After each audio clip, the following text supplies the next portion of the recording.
Hi guys, welcome back to my channel. If you're new here, don't forget to subscribe and hit that all bell notification.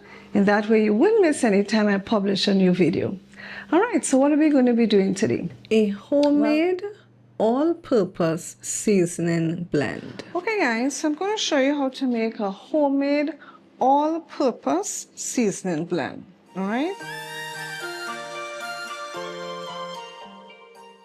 Hi guys, this is Laura's sidekick.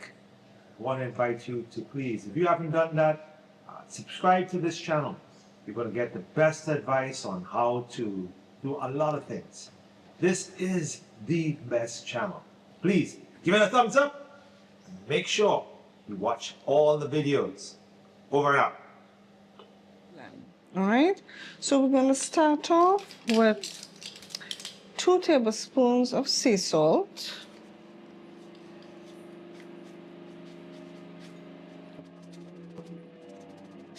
So this is 2 tablespoons of sea salt. We're going to use 1 tablespoon of paprika. This is smoked paprika. Okay, so 1 tablespoon of smoked paprika. We're going to use 1 tablespoon of garlic powder.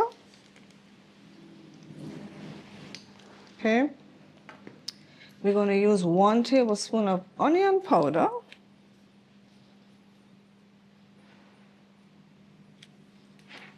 Okay.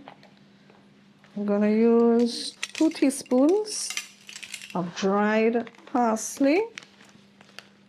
So this is 1 teaspoon, 2 teaspoons, and we're going to use 1 teaspoon of cayenne pepper.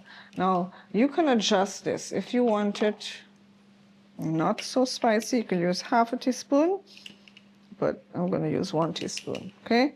So we just mix everything together, guys, and this is your all-purpose seasoning right here. And then you put it in your spice jar for whenever you're ready to season your meat, your fish, your veggies, your potatoes. You have a homemade seasoning blend. All right, so now that our seasoning blend is well mixed, we're gonna add this now to our spice jar. So there you have it, folks, your very own homemade all-purpose seasoning blend. I hope you enjoyed this recipe. Thanks for watching, and I hope to see you in my next video. Bye for now.